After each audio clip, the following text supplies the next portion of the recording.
Yo les postos, bienvenue dans cette nouvelle vidéo. Beaucoup d'informations aujourd'hui les postos. Comme vous le savez, on approche du huitième de finale de Ligue des Champions face au Real Madrid. Hier, on a vu un Paris Saint-Germain, pour une fois au niveau du score, qui a écrasé son adversaire. Mais c'est vrai que hier soir, j'ai pas été trop lucide sur la performance du Paris Saint-Germain. J'ai été objectif mais pas lucide. Je pense que hier, j'ai été un petit peu trop positive. Je crois que c'est le but de Marco Verratti, le premier but de Sergio Ramos avec le Paris Saint-Germain et la victoire 4-0 qui m'a fait peut-être dire des choses qui étaient la réalité, mais je n'ai peut-être pas assez parlé des choses mauvaises. Alors pour une fois hier, j'ai été très positif et je me suis tranquillement posé devant la rediffusion du match et c'est vrai qu'il y a de très très gros problèmes.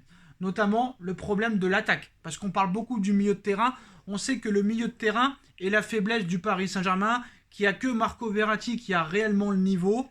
Et après, au milieu de terrain, peut-être qu'un Idrissa Gueye pourrait apporter quelque chose. Et apporte quelque chose quand il est à 100% avec Marco Verratti. Et on espère qu'un milieu de terrain va arriver très vite. Est-ce que ce sera Tanguy Ndombele? En tout cas, on l'espère. Il ne peut pas faire de mal. Mais c'est vrai que hier soir, il y a eu un très gros problème. Et bizarrement, c'est au niveau de l'attaque. Parce que particulièrement, on parle du milieu ou on parle de la défense. Mais là, hier, on a vu un Kylian Mbappé très individualiste, un André Di Maria un petit peu en dessous de tout, un Mauro Icardi agacé qui a demandé le ballon aux deux. Mais apparemment, voilà, les deux ne l'apprécient pas réellement parce que on a vu que 3 ou 4 fois Mbappé aurait pu lui passer le ballon, n'a pas voulu lui passer. Di Maria ne le regarde même pas. Donc on sait très bien que Icardi ne sera pas titulaire normalement contre le Real Madrid et que Neymar et Messi feront leur rentrée. Neymar dans quel état, on ne sait pas encore. Mais c'est vrai que Nono a pointé du doigt hier un problème. C'est que Messi, quand on l'a vu rentrer et quand on a vu son match, t'avais l'impression qu'il était en pleine dépression. Alors voilà, je vais pas l'excuser parce que vu son salaire et vu le niveau de jeu et vu le peu de matchs qu'il a fait avec le PSG cette saison, il n'a pas d'excuses. Mais tu vois que le gars, clairement, on dirait qu'il est venu en vacances. Voilà, il est clairement venu en vacances, t'as l'impression. Maintenant, le coach, on va en parler dans quelques secondes parce qu'il y a une bombe qui a été lancée aujourd'hui sur Maurizio Pochettino. Mais c'est vrai que on peut être content du score, on peut être content du clean sheet, on peut être content du match de Marco Verratti, du match de Sergio Ramos, de la défense qui est solide, de Thilo Kehrer qui commence à être de mieux en mieux, que Keylor Navas qui est toujours au niveau. Mais c'est vrai qu'il y a quand même quelques points qui sont à critiquer et qui peuvent faire peur à quelques semaines du match contre le Real Madrid, même si le Real Madrid n'est pas exceptionnel à l'heure où on parle.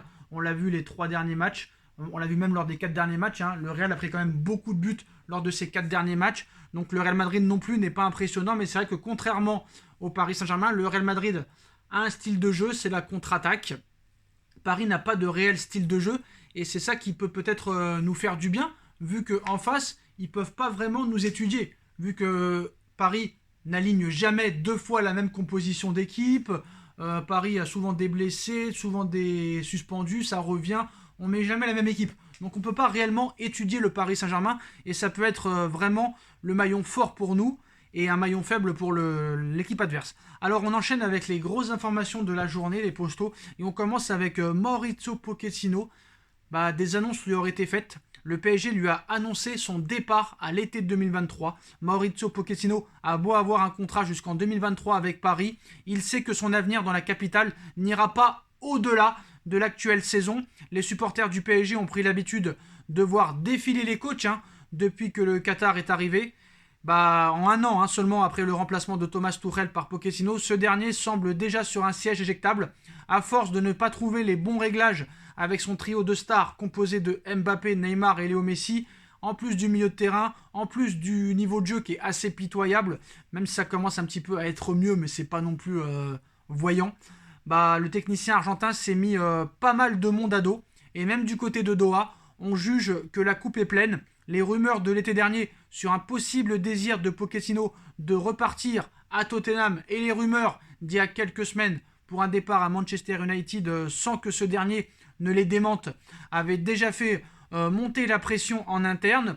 Donc le feuilleton Manchester United de novembre dernier a également très agacé Nasser, Le Prince et Leonardo, et tandis que l'hypothèse de plus en plus vraisemblable de la venue de Zidane sur le banc du Paris Saint-Germain en fil de jour en jour, l'Argentin aurait été informé que son sort est définitivement réglé dans la capitale. Donc Pochettino et son staff quitteront le Paris Saint-Germain en juin prochain. Journaliste pour le quotidien Oca Dario, Yvan Martine a annoncé que les dirigeants du PSG ont prévenu Pochettino et son staff que leur mission s'achèvera à l'issue de cette saison.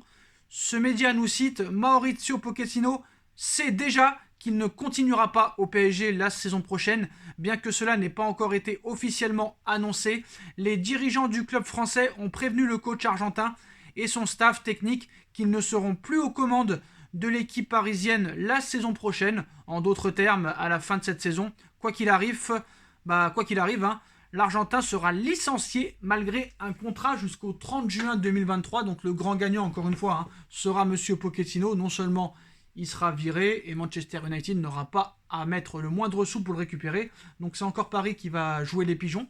Donc voilà ce que nous explique le reporter espagnol, qui précise que l'actuel entraîneur du PSG pourrait rebondir à Manchester United ou à l'Atlético Madrid si Diego Simeone décidait de quitter les Colchoneros, une rumeur qui circule depuis plusieurs jours en Espagne. Donc bien évidemment, il ne faut pas s'attendre à une communication officielle du PSG sur ce sujet à quelques semaines de la double confrontation face au Real Madrid en Ligue des Champions. Cependant, en prenant les devants avec Pochettino, Nasser ouvre la porte en grand à ce dernier et l'autorise officieusement à négocier avec un autre club, ce qui devrait pouvoir permettre au PSG de ne pas avoir à régler peut-être 1 an de salaire à l'Argentin et son staff.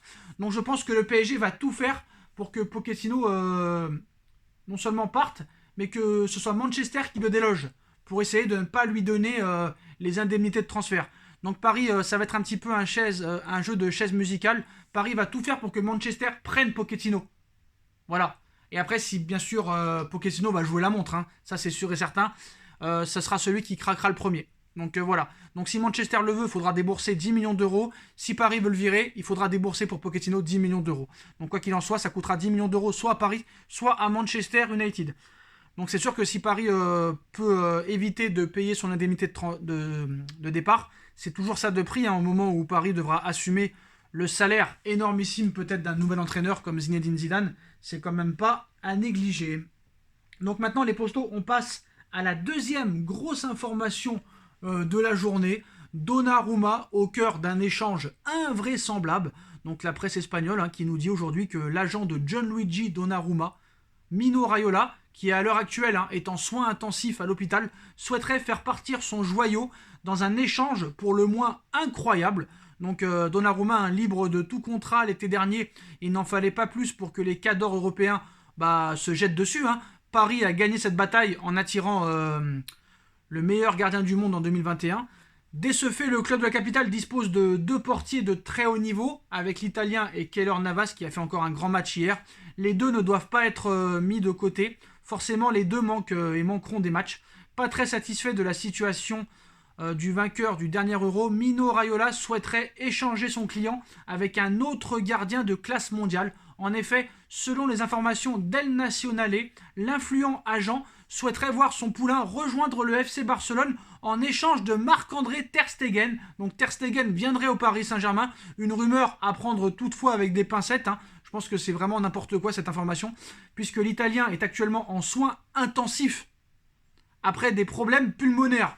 Donc le mec il est dans le coma et il a dit aux médias espagnols: j'aimerais bien que Donnarumma aille au FC Barcelone et qu'on leur refourgue Ter Stegen. Non mais les médias espagnols, quand vous voulez mentir, d'accord, vous avez le droit de mentir, et encore que, mais au moins soyez crédibles.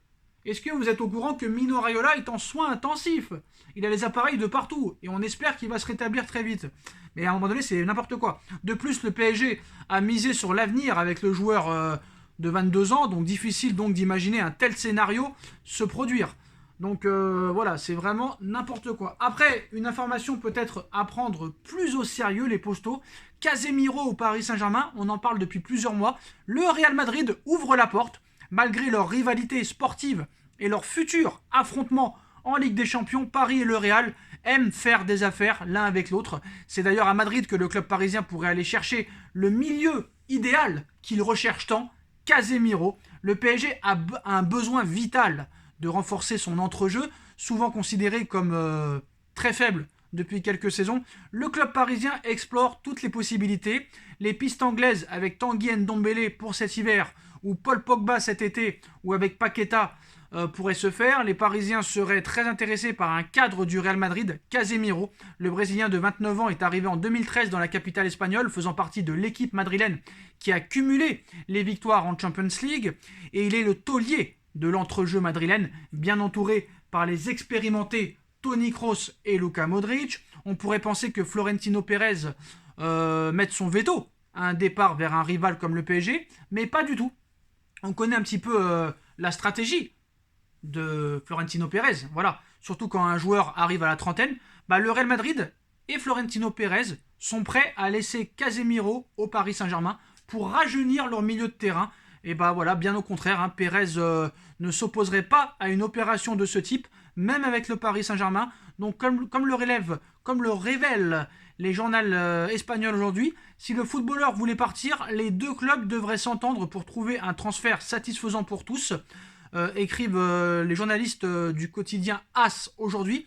En effet, sous contrat jusqu'en 2025 avec les merengues, Casemiro rapporterait pas mal d'argent au club espagnol qui doit penser à encaisser un peu s'il veut attirer des stars.